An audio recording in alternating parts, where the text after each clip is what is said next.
Hello guys, කොහොමද ඉතින් ඔයාලා හැමෝම හොඳින් ඇති කියලා හිතනවා. අද වන විනාඩි 7 vlog series එකේ තවත් එක day vlog එකක් අරන් ආවා.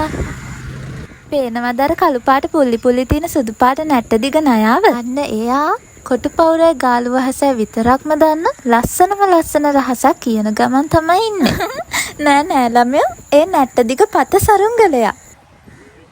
ගාලු කොටුව කියන්නේ අපේ නුපුරුදු තැනක් නන් නෙවෙයි. මොකද අපේ ස්කූල් එක තියෙන්නේ ගාලු කොටුව ඇතුළ නිසා. ෆෝට් එක ඇතුළේ තියෙන මෙන්න මේ වයිබ් එකට තමයි මම මාරම කැමති. පාරම්පරික වෙස්මුණු ලී කැටයන් පේන්ටින්ග්ස් පිරුණු කඩවීදිය පහු කරගෙන අපි ඉස්සරහට ආවා. මේ ගල් පඩිපෙළ නැග්ගම් පේන වීව් එක හරියට කැන්වස් පේන්ටින් එකක් වගේ. උඩට යන්න කලින් චුට්ටක් මෙතනින් ඔළුව දාලා බලමුද? අර ඈතින් පේන ලයිට් හවුස් එක. මේ වගේ තැන් වලින් එබෙති ටිකක් පරිස්සමෙන්. එහෙනම් අපි උඩට ගිහින් බලමුද?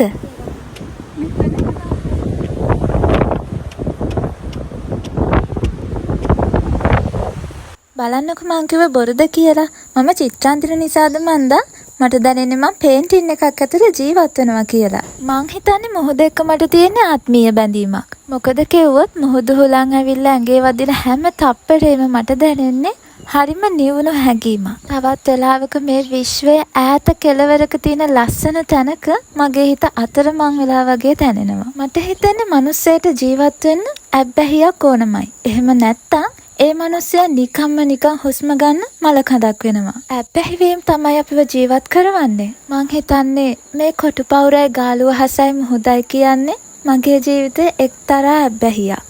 මේ ඉන්නේ හිමා. ඉස්කෝලේ යන කාලේ ඉඳන් මගේ හොඳම යාළුවෙක්. අපේ වැඩේ ඉතින් යන තැන ෆොටෝස් ගන්න එක තමයි. මේ වගේ තැන්වල මගේ හිත විතරක් නෙවෙයි කකුල් දෙකත් නැවතෙනවා. ඒක ඉතින් පුදුමයක් නෙවෙයි කියලා ඔයාලා දන්නවනේ. මේ තියෙන කොටුව ආමි කැම්ප් එකේ කැන්ටින් එක. වෙනද නම් මෙතනින් ලුණු මිරිසක් එක්ක රොටියක් කාලමයි යන්නේ. අද ටිකක් රස්නේ වැඩි දවසක් නිසා වෙනසකට ඇත් එක්ක wood apple juice එකයි මෙන්න මේ ෆෘට් ජූස් එකයි ගත්තා. ඉස්සෙල්ලා මම මේ දෙකෙම ටිකක් බීලා බැලුවා. මට නම් සෙට් උනේ මෙන්න මේ wood apple juice එක තමයි. අපේ අම්මා ඉතින් මට නිතරම හදලා දෙනවා. මේකත් බඩට දාගෙන දැන් යමු පොඩ්ඩක් ඇවිදින්න. දැක්කද අර තියෙන Volkswagen car එක? ඒ වගේ පරණ දේවල් වලට මම ටිකක් වැඩිපුර කැමතියි. ඇතුළාන්තයේ ඉන්න පරණ මිනිස්සෙක් වුණාම එහෙම තමයි. මේ මං ගෝල් ෆෝර්ට් එකේ කැමැතිම තැන. ഘോഷාකාරී නාගරික පරිසරයක මෙහෙම තැනක් තියෙන්න පුළුවන්. එන්නේ හොගානා පොකුණේ සද්ද විතරමයි. මේ හරියෙන් ඇවිදාන් යද්දී බඩ පැලෙන්න කාලා හිටපු කෙනෙක්ට ආයෙත් බඩගිනි හැදෙනවා. ඒ මොකද දන්නවද? රසම රස සුවඳක් එනවා. රසම රස සුවඳ? ඔව් ළමයෝ.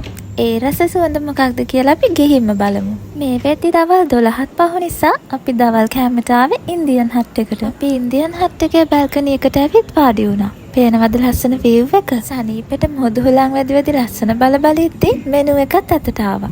මංගේ එන ඩේ ව්ලොග් කතාපතක් වගේ කියලා හිතනවා නම් මට සමා වෙන්න. විශ් කියන්නේ කොහොමත් ෆැන්ටසි එක කකුලයි රියැලිටි එක කකුලයි තියන් ඉන්න කෙනෙක් නේ. අපි ඕඩර් කරපු කෑම ටිකත් මේසෙට ආවා. අර මං කිව්ව රසම රස සුවඳ එන සීෆුඩ් රයිස් එකකුයි බිරියානි එකකුයි තමයි මේ. මොහොත හුලං වැදි දවල් කෑම ගන්න අතරේ අපිට පුංචි ජීවියෝ දෙන්නෙක් හම්බුණා. කවුද බලන්නකො මේ? මං ඔයාලට රහසක් කියන්නද? හැබැයි බනින්න ඔට්ටු නෑ. අපි ස්ටාෆ් එකට හොරෙන් මේ චූටි පූස් පැටව දෙන්නට අපේ කෑම වේලෙන් කොටසක් දුන්නා. මේ චූටි බණ්ඩි ගෙඩි දෙකටත් බඩගිනි දැනෙනවා ඇතිනේ.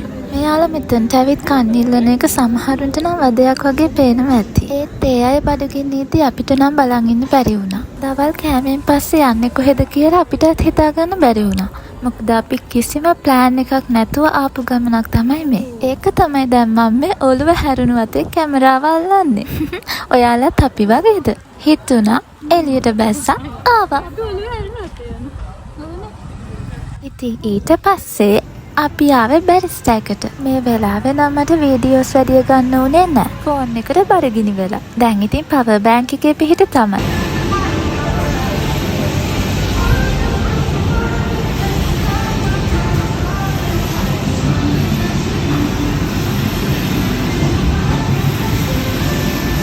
ඊළඟට අපි මෙන්න මේ හරියදී ලස්සන ෆොටෝස් ටිකක් ගත්තා.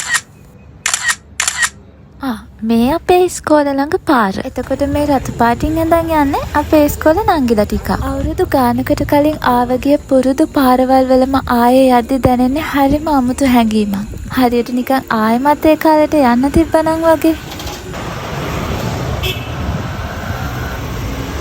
ඔන්න අපි කොටුවේ බින්ගෙන් එළියට ආවා. ගාලු කොටුවට ටටා බායි කියලා අපි යමුද පොඩ්ඩක් ටවුන් එක පැත්තේ. ඊට පස්සේ අපි ආවා චුන්චුන් එකට. චුන්චුන් නෙවෙයි බින්චුන්. ඔන්න ඕම තමයි යනකොට ප්‍රයිස් ටික තිබ්බේ. ඒ වැඩේ නම් ලේසි. කාගෙන්වත් අහන්න දෙයක් නැතුව අපිට ප්‍රයිස් බලා ගන්න පුළුවන්. ඉතින් අපි බින්චුන් එකෙන් බබල් ටී අරගෙන ඊට පස්සේ ආවේ රියෝ මැජික් එකට. අයිස්ක්‍රීම් කන්න නම් අපි ඉස්සර ඉඳන් මෙන්න තැනක් තමයි රියෝ එක කියන්නේ. ඉතින් අපේ ඕඩර් එක රෙඩි වෙනකන් අපි මෙතනට වෙලා වාඩි වෙලා හිටියා. ඊට පස්සේ තමයි අපිට මතක් වුණේ මෙතනට වෙලා හිටියොත් අපිට ට්‍රේන් එක මිස් වෙනව නේද කියලා. අයිස්ක්‍රීම් ටික ගෙදර ගෙනියන්න අර අපි ආවේ ට්‍රේන් ස්ටේෂන් එකට. අපි දෙන්නට කොච්චර පිස්සුද කියනවා නම් ට්‍රේන් එක යන්න ඔන්න මෙන්න තීත්ති ට්‍රේන් ටිකට් දෙක අරගෙන වීඩියෝ කර කර පිස්සුවක් නැටුවා. දැන් මෙන්න මේ යකඩ යකාගේ නැගලා අපි යන්න ඕන ගාල්ලෙන් අම්බලන් ගොඩට. ඔයාලා කෝච්චි එක යටි වාඩි වෙන්නේ ඉස්සරහට යන සීට් එකකද නැත්නම් පස්සෙන් පස්සට යන එකකද? මම කැමති ඉස්සරහට යන එකක යන්න. මොකේ ගියත් අනේ එකම පැත්තටනේ යන්නේ.